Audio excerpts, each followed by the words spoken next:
Kembali lagi di Cerita Cinta Channel. Jangan lupa like, comment, and subscribe ya. Terima kasih. Buk, Michelle langsung melemparkan bantalnya kepada Aldi. Hatinya sudah semakin panas mendengar alasan Aldi akan segera kembali ke Korea. Lalu, untuk apa penantiannya selama ini? Meski ia berpacaran dengan Rasya, Michelle akui itu hanya alasan agar Aldi cemburu dan semakin ingin memperjuangkannya. Tapi apa ini? Dia tiba-tiba akan kembali lagi. Ingin rasanya Michelle mengumpat dan memaki laki-laki di depannya ini. "Dasar bajingan, egois, pengecut," jerit Michelle begitu histeris. Dadanya terasa semakin sesak saat ia melihat Aldi tak juga membalikkan tubuhnya. "Gue benci sama lo, Al, gue benci. Kenapa sih ada manusia kayak lo di dunia ini? Hah? Gue benci sama lo." "Mungkin itu lebih baik," jawab Aldi singkat dengan suara sedikit serak. Michelle tahu bahwa Aldi juga sedang menahan sesuatu di hatinya. Apakah Aldi menangis batinnya? "Bencilah aku dan jangan mencintaiku. Kamu akan bahagia bersama Rasya. Jaga diri baik-baik." Aldi hendak melangkah keluar, namun secepat kilat Michelle langsung beranjak dari tempat tidur dan berhambur lari memeluk Aldi dari belakang. Ralat, bukan memeluk, tapi Michelle langsung menemplok seperti cicak di punggung Aldi. "Jangan pergi, gua tuh udah nungguin lo bertahun-tahun, tapi kenapa lo malah mau pergi lagi? Gua lagi berusaha nyembuhin rasa kecewa gue, tapi kenapa lo malah mau pergi lagi dari hidup gue? Olaf, don't go, don't leave me again." Isak tangis Michelle semakin terasa memilukan di telinga Aldi, namun ia juga tidak mau merubah keputusannya. "Dulu gue gak bisa nahan lo karena gue begitu mudah lo bohongin. Tapi sekarang gue gak akan mau begitu lagi. Please, jangan pergi, jangan tinggalin gue. Sel, ada Rasya yang akan terus bersama kamu. Dia yang akan menggantikan aku," ucap Aldi sambil mengepalkan tangannya dengan kuat. "Gua gak mau," teriak Michelle tepat di dekat telinga Aldi, hingga membuat Aldi seketika langsung menjauhkan telinganya dari Michelle. "Mau gak mau, kamu harus mau," ucap Aldi dengan tegas. "Sel, kamu yang sudah menerima Rasya, tidak sepantasnya kamu begini. Kamu akan semakin melukai hatinya nanti. Aku mohon, bahagialah." "Gimana gue bisa bahagia kalau orang yang harus bikin gue bahagia malah selalu pergi ninggalin gue? Gue serius, Al. Kalau lo pergi, gue gak akan main-main lagi. Lo akan nyesal," ucap Michelle menghentikan tangisnya. Lalu ia segera turun dari gendongan Aldi dan segera masuk ke dalam kamar mandi. Piar, brak. Aldi terdiam menatap pintu kamar mandi Michelle. Aldi masih bisa mendengar dengan jelas tangis Michelle serta suara beberapa barang yang ia lemparkan. Aldi hanya mampu menghela nafasnya berat. "Jadi, kamu serius mau kembali?" tanya Tian. Setelah dari rumah Michelle, Aldi memutuskan untuk pergi ke kantor papa angkatnya. Ia mengurungkan niat untuk pergi ke sekolah.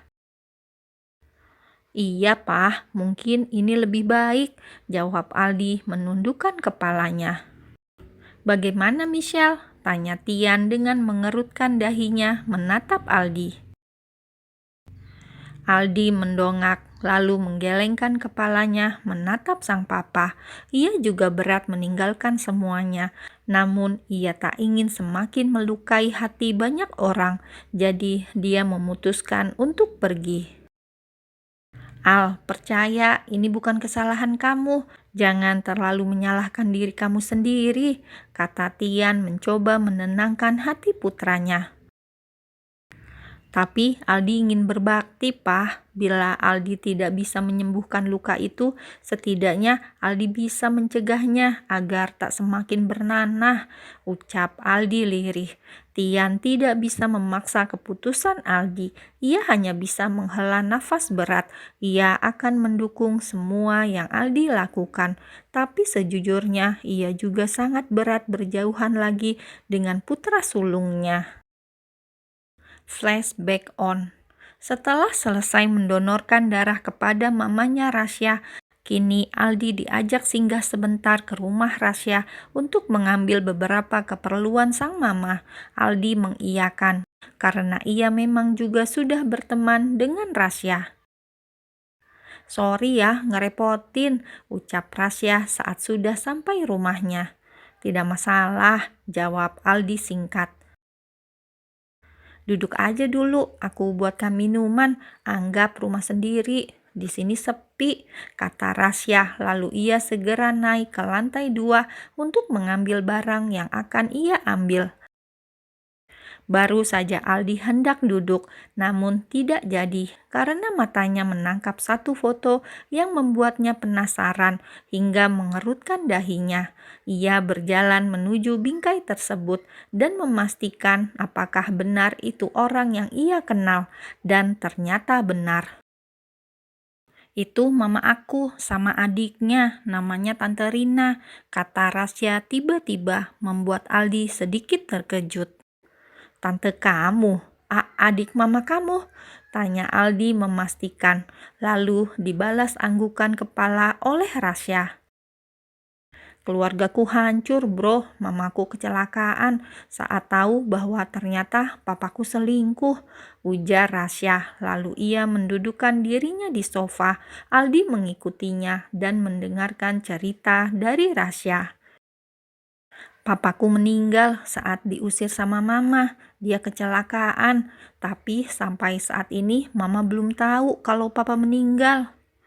"Mama kamu kenapa? Maksudku, kenapa bisa koma begini?" tanya Aldi.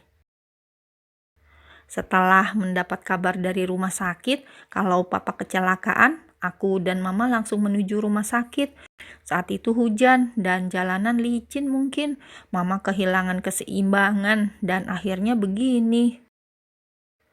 "Kenapa bukan kamu yang menyetir?" "Mamaku tidak pernah mengizinkan aku menyetir. Kamu tahu, aku baru berani membawa mobil sejak saat mama kecelakaan." "Lalu di mana tante kamu itu?" tanya Aldi dengan suara sedikit bergetar. "Entahlah, aku tidak tahu.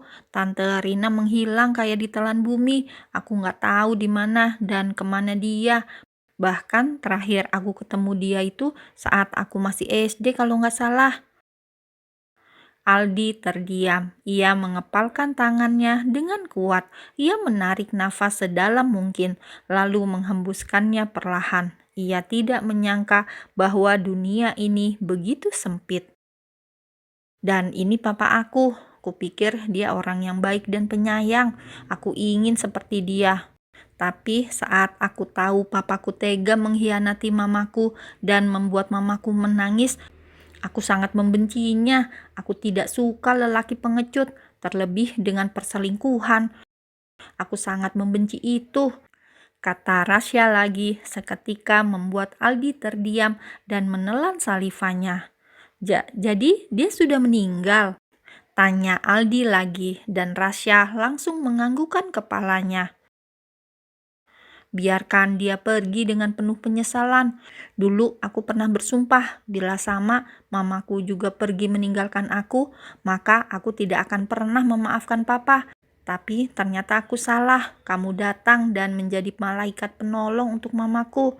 Thanks Al, berkat kamu mama aku tertolong dan sekarang sudah melewati masa kritis.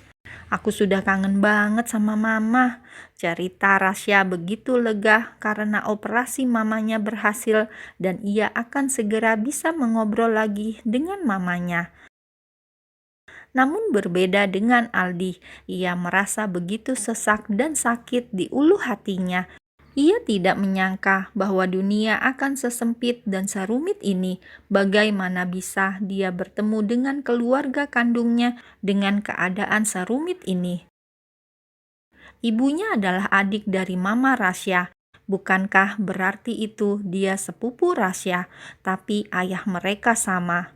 Ya, Aldi pernah melihat foto ayah kandungnya di dompet sang mama saat sang mama meninggal. Itulah tujuannya datang ke Indonesia, karena ingin mencari keberadaan sang ayah kandung.